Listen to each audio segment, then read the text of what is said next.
ಕಿತ್ತೂರು ರಾಣಿ ಚೆನ್ನಮ್ಮ ಭಾರತದ ಇತಿಹಾಸದಲ್ಲಿ ಒಂದು ಪ್ರಮುಖ ಹೆಸರು. ಬ್ರಿಟಿಷರ ವಿರುದ್ಧ ಹೋರಾಡಿದ ಮೊದಲ ಮಹಿಳಾ ಆಡಳಿತಗಾರರಲ್ಲಿ ಇವರು ಒಬ್ಬರು. ಅವರ ಸಂಪೂರ್ಣ ಇತಿಹಾಸ ಮತ್ತು ಸ್ವಾತಂತ್ರ್ಯ ದಿನಾಚರಣೆಗೆ ಸಂಬಂಧಿಸಿದ ಮಾಹಿತಿಗಳು ಇಲ್ಲಿವೆ. ಕಿತ್ತೂರು ರಾಣಿ ಚೆನ್ನಮ್ಮ ಸಂಪೂರ್ಣ ಇತಿಹಾಸ, ಪರಿಚಯ ಮತ್ತು ಆರಂಭಿಕ ಜೀವನ.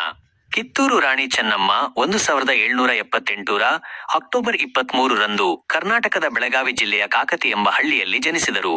ಅವರು ಲಿಂಗಾಯತ ಪಂಚಮಸಾಲಿ ಸಮುದಾಯಕ್ಕೆ ಸೇರಿದವರು. ಚಿಕ್ಕ ವಯಸ್ಸಿನಿಂದಲೇ ಅವರು ಕುದುರೆ ಸವಾರಿ, ಕತ್ತಿವರಸೆ ಮತ್ತು ಬಿಲ್ಲುಗಾರಿಕೆಯಂತಹ ಯುದ್ಧ ಕಲೆಗಳಲ್ಲಿ ತರಬೇತಿ ಪಡೆದಿದ್ದರು. ಅವರು ಕಿತ್ತೂರಿನ ರಾಜ ಮಲ್ಲಸರ್ಜನನ್ನು ಮದುವೆಯಾಗಿ ಆಡಳಿತದಲ್ಲಿ ಪ್ರಮುಖ ಪಾತ್ರ ವಹಿಸಿದರು. ಬ್ರಿಟಿಷರ ವಿರುದ್ಧದ ಹೋರಾಟ. ರಾಜ ಮಲ್ಲಸರ್ಜನ ನಿಧನ ನಂತರ ಚೆನ್ನಮ್ಮನ ಏಕೈಕ ಪುತ್ರ ಶಿವಲಿಂಗ ಸರ್ಜ ಕೂಡ ಮರಣ ಹೊಂದಿದನು. ಆಗ ಚೆನ್ನಮ್ಮ ಶಿವಲಿಂಗಪ್ಪ ಎಂಬುವನನ್ನು ದತ್ತು ತೆಗೆದುಕೊಂಡು ರಾಜ್ಯದ ಉತ್ತರಾಧಿಕಾರಿಯನ್ನಾಗಿ ಘೋಷಿಸಿದರು.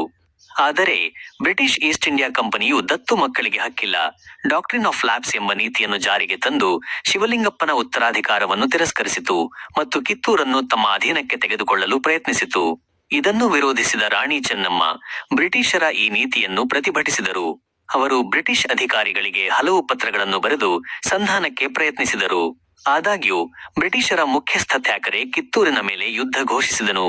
1824 ನಡೆದ ಮೊದಲ ಯುದ್ಧದಲ್ಲಿ ರಾಣಿ ಚೆನ್ನಮ್ಮ ತಮ್ಮ ಸೈನ್ಯದೊಂದಿಗೆ ಧೈರ್ಯದಿಂದ ಹೋರಾಡಿದರು. ಅವರ ಸೇನಾನಿಗಳಾದ ಸಂಗೊಳ್ಳಿ ರಾಯಣ್ಣ ಮತ್ತು ಅಮಟೂರು ಬಾಳಪ್ಪ ಕೂಡ ಈ ಹೋರಾಟದಲ್ಲಿ ಪ್ರಮುಖ ಪಾತ್ರ ವಹಿಸಿದರು. ಈ ಯುದ್ಧದಲ್ಲಿ ಬ್ರಿಟಿಷ್ ಕಲೆಕ್ಟರ್ ಥ್ಯಾಕರೆ ಹತ್ಯೆಗೀಡಾದನು. ರಾಣಿ ಚೆನ್ನಮ್ಮ ವಿಜಯ ಸಾಧಿಸಿದರು ಮತ್ತು ಬ್ರಿಟಿಷ್ ಅಧಿಕಾರಿಗಳಾದ ಸ್ಟೀವನ್ಸನ್ ಮತ್ತು ವಾಲ್ಟರ್ ಎಲಿಯಟ್ರನ್ನು ಯುದ್ಧ ಕೈದಿಗಳನ್ನಾಗಿ ಸೆರೆ ಹಿಡಿದರು. ಆದರೆ ಬ್ರಿಟಿಷರು ಮರುಸಂಘಟಿತರಾಗಿ ಕಿತ್ತೂರಿನ ಮೇಲೆ ಮತ್ತೆ ದಾಳಿ ಮಾಡಿದರು. ಈ ಬಾರಿ ಕಿತ್ತೂರಿನ ಕೆಲವು ದೇಶದ್ರೋಹಿಗಳು ಅವರಿಗೆ ಸಹಕರಿಸಿದರು. ಮದ್ದುಗುಂಡುಗಳಿಗೆ ಸಗಣಿ ಮಿಶ್ರಣ ಮಾಡಿ ಶಸ್ತ್ರಾಸ್ತ್ರಗಳನ್ನು ನಿಷ್ಕ್ರಿಯಗೊಳಿಸಿದರು. ಇದರಿಂದಾಗಿ ಬ್ರಿಟಿಷರ ದೊಡ್ಡ ಸೈನ್ಯದ ವಿರುದ್ಧ ಹೋರಾಡುವುದು ಕಷ್ಟವಾಯಿತು ಮತ್ತು ರಾಣಿ ಚೆನ್ನಮ್ಮ ಸೆರೆಯಾಳಾದರು. ಅವರನ್ನು ಬೈಲಹೊಂಗಲದ ಜೈಲಿನಲ್ಲಿ ಬಂಧಿಸಲಾಯಿತು. ಅಲ್ಲಿ ಅವರು 1829 ನಿಧನರಾದರು. ಸ್ವಾತಂತ್ರ್ಯ ದಿನಾಚರಣೆ ಮತ್ತು ಚೆನ್ನಮ್ಮನ ನೆನಪು. ಕಿತ್ತೂರು ರಾಣಿ ಚೆನ್ನಮ್ಮ ಭಾರತದ ಸ್ವಾತಂತ್ರ್ಯ ಹೋರಾಟದ ಮೊದಲ ಮಹಿಳಾ ಪ್ರತಿಪಾದಕಿ ಎಂದು ಪರಿಗಣಿಸಲ್ಪಟ್ಟಿದ್ದಾರೆ. 1857 ಪ್ರಥಮ ಸ್ವಾತಂತ್ರ್ಯ ಸಂಗ್ರಾಮಕ್ಕಿಂತಲೂ 3 ದಶಕಗಳ ಮೊದಲೇ ಅವರು ಬ್ರಿಟಿಷರ ವಿರುದ್ಧ ಹೋರಾಡಿದರು. ಅವರ ತ್ಯಾಗ, ಶೌರ್ಯ ಮತ್ತು ದೇಶಾಭಿಮಾನ ಇಂದಿಗೂ ಅನೇಕರಿಗೆ ಸ್ಫೂರ್ತಿಯಾಗಿದೆ. ಕರ್ನಾಟಕದಲ್ಲಿ ರಾಣಿ ಚೆನ್ನಮ್ಮ ಅವರನ್ನು ಒಬ್ಬ ರಾಷ್ಟ್ರೀಯ ನಾಯಕಿ ಎಂದು ಸ್ಮರಿಸಲಾಗುತ್ತದೆ. ಅವರ ಗೌರವಾರ್ಥವಾಗಿ ಸ್ಮಾರಕಗಳು ಮತ್ತು ಪ್ರತಿಮೆಗಳನ್ನು ನಿರ್ಮಿಸಲಾಗಿದೆ. ಪ್ರತಿ ವರ್ಷ ಕರ್ನಾಟಕ ಸರ್ಕಾರವು ಕಿತ್ತೂರಿನಲ್ಲಿ ಕಿತ್ತೂರು ಉತ್ಸವವನ್ನು ಆಚರಿಸುತ್ತದೆ. ಈ ಉತ್ಸವವು ರಾಣಿ ಚೆನ್ನಮ್ಮನ ವಿಜಯ ಮತ್ತು ಅವರ ಬಲಿದಾನದ ನೆನಪಿಗೆ ಮೀಸಲಾಗಿದೆ.